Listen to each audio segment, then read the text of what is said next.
Односите со Софија и обидите за кревање на бугарското вето, ова биле главните точки за кои новиот македонски премиер разговарал со врвот на Европската унија во Брисел.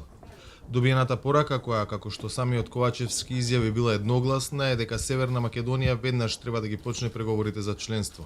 Овде во Брисел ги известив нашите партнери од Европската унија за напредокот што го направивме заедно со Република Бугарија во продлабочувањето на добрососедската соработка. Јасна е и поздравена заложбата на двете земји за изнаоѓање решенија и интензивирање на диалогот. Низ разговори со нашите пријатели Шарл Мишел во Европскиот совет и Роберта Мецола во Европскиот парламент потврдена е отворената поддршка за одржувањето на првата меѓувладина конференција. Тука сите се едногласни дека Северна Македонија треба да почне преговори за членство во Европската унија веднаш.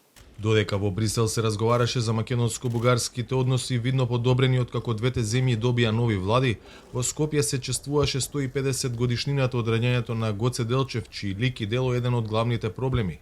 Пред гробот на македонскиот револуционер се поклони државно-владиниот врв, лидерите на политичките партии, но и шефицата на бугарската дипломатија Теодора Генчовска.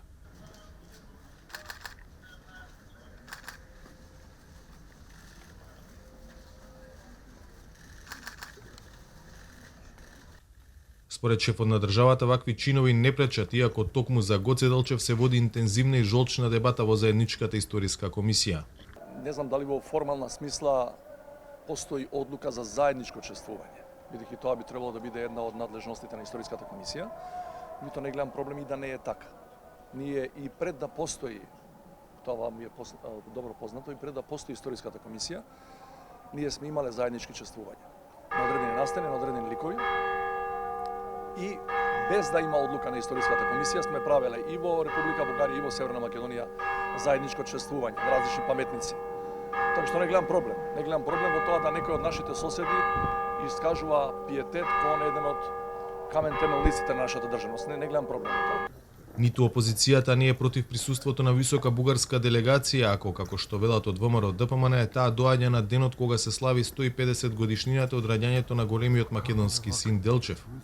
Но позицијата на Христијан Мицкоски е поинаква кога станува збор за разговорите меѓу двете земји за така наречените 4+1 прашање. Тоа е парада 4+1, друга е суштината. Суштината е да се обидат и да злоупотребат положбата што се членка на Европската унија, да не натераат да прифатиме дека од среден век, од првото бугарско царство до 45 година имаме заедничка историја и сме биле еден народ, бугари.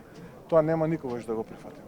ВМРО ДПМН најави дека до собранието ќе достави декларација по повод 150 годишнината од раѓањето на Делчев, која, како што објаснуваат, ќе биде точка на обединување на сите политички партии околу неспорноста на овој македонски деец и неговата борба за независност. За Гласот на Америка, од Скопје, Владимир Мирчевски.